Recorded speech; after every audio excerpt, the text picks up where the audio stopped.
The Telltale Heart by Edgar Allan Poe. Read by Matthew Dalzell, aka G. M. Danielson, for Chilling Tales for Dark Nights and the Evil Idol competition. True, nervous, very, very dreadfully nervous I had been and am. But why will you say that I am mad? The disease had sharpened my senses, not destroyed, not dulled them. Above all was the sense of hearing acute. I heard all things in the heaven and in the earth. I heard many things in hell. How then am I mad? Hearken, and observe how healthily, how calmly I can tell you the whole story. It is impossible to say how first the idea entered my brain, but once conceived, it haunted me day and night.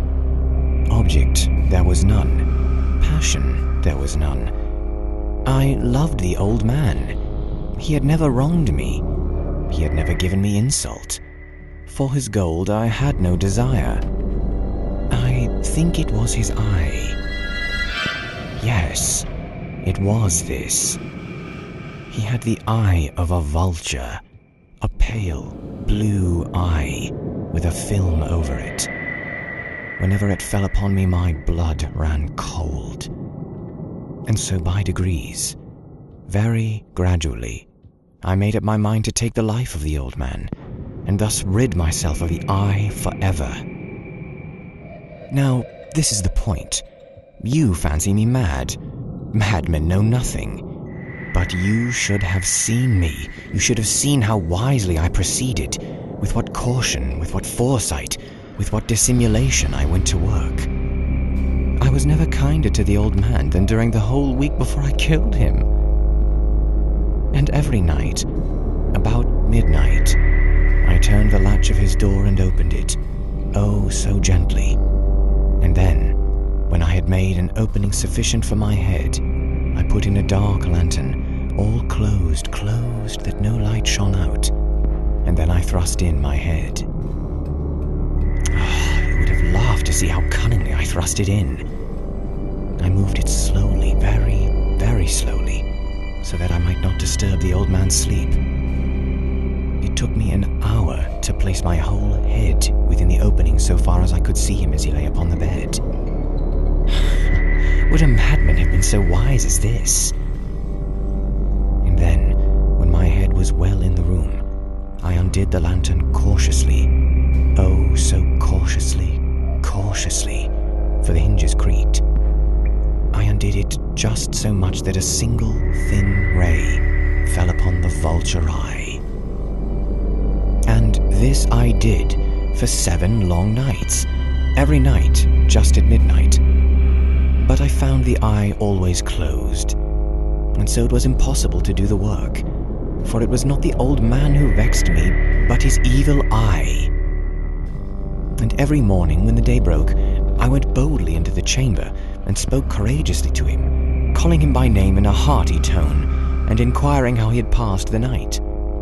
So you see, he would have been a very profound old man indeed, to suspect that every night, just at 12, I looked in upon him while he slept. Upon the 8th night, I was more than usually cautious in opening the door. A watch's minute hand moves more quickly than did mine. Never before had I felt the extent of my own powers, of my sagacity. I could scarcely contain my feelings of triumph. To think that there I was, opening the door little by little, and he not even to dream of my secret deeds or thoughts. I fairly chuckled at the idea. And perhaps he heard me, for he moved on the bed suddenly, as if startled. Now you may think that I drew back, but no. His room was as black as pitch with the thick darkness, for the shutters were closed through fear of robbers. And so I knew that he could not see the opening of the door, and I kept pushing it on steadily. I had my head in and was about to open the lantern when my thumb slipped upon the tin fastening, and the old man sprang up in bed, crying out, "Who's there?" I kept quite still and said nothing. For a whole hour I did not move a muscle, and in the meantime I did not hear him lie down. He was still sitting up in the bed listening, just as I have done, night after night, hearkening to the death watches in the wall. Presently I heard a slight groan, and I knew it was the groan of mortal terror. It was not a groan of pain or of grief. Oh no. It was the low, stifled sound that arises from the bottom of the soul when overcharged with awe. I knew the sound well. Many a night, just at midnight when all the world slept, it has welled up from my own bosom, deepening with its dreadful echo the terrors that distracted me. I say I knew it well. I knew what the old man felt, and pitied him, although I chuckled at heart.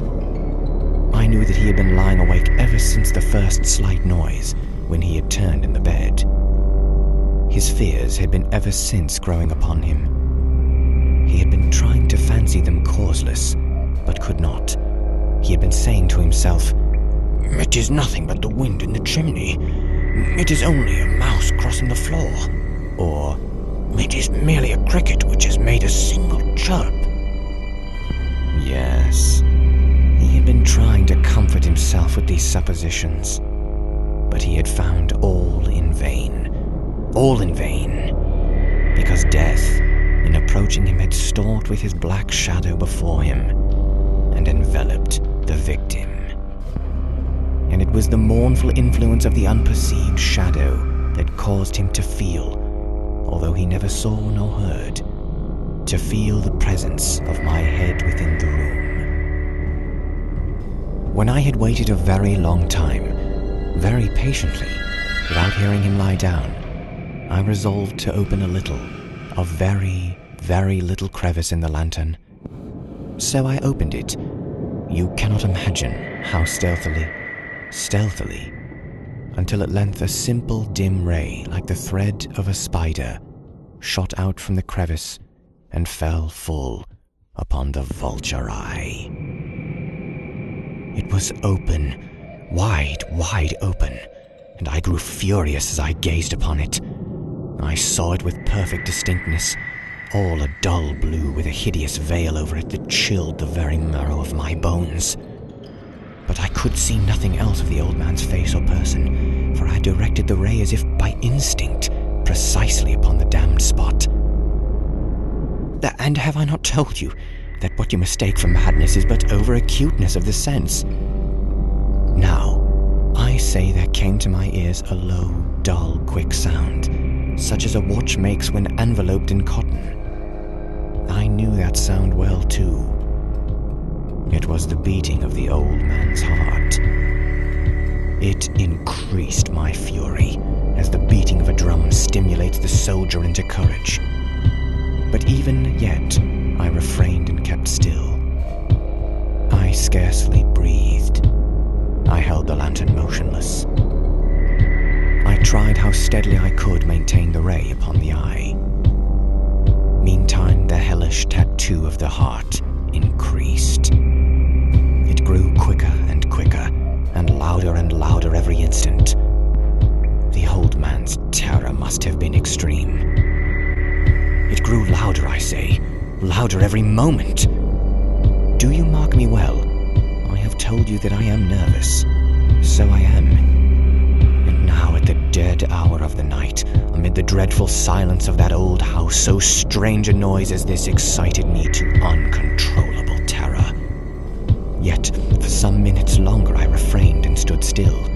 But the beating grew louder. I thought the heart must burst. And now a new anxiety seized me. The sound would be heard by a neighbor.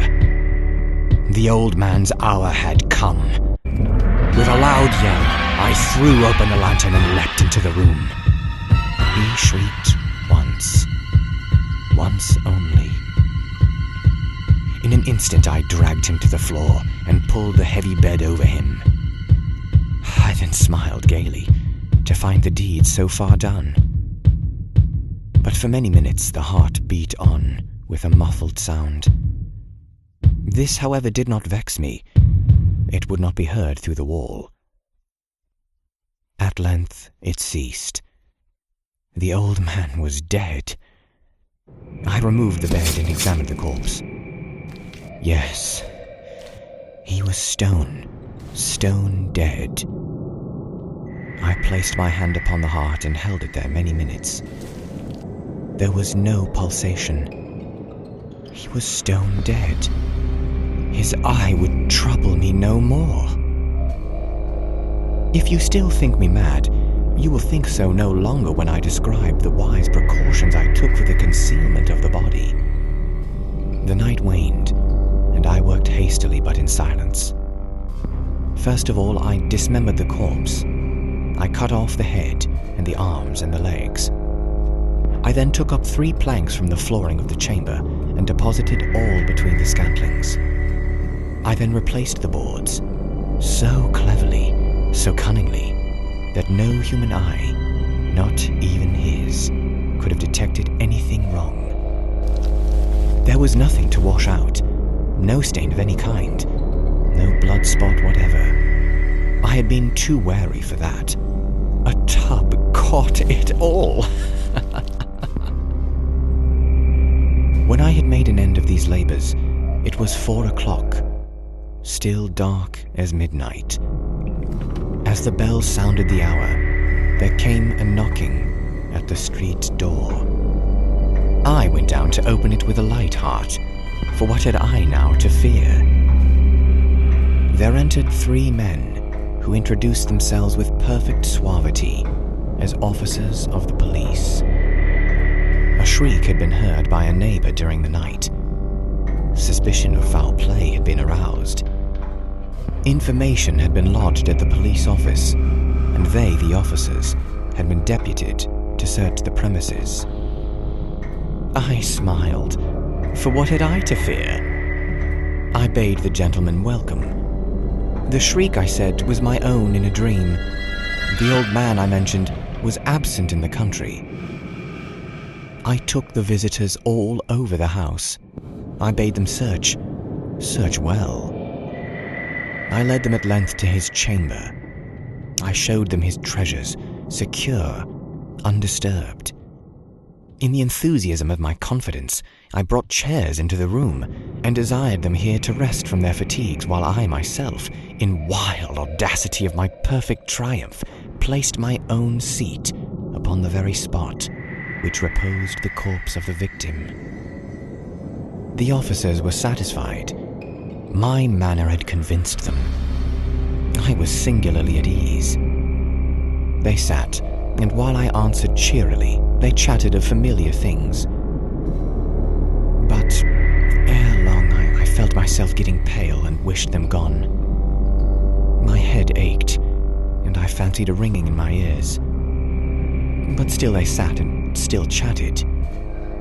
The ringing became more distinct. It continued and became more distinct.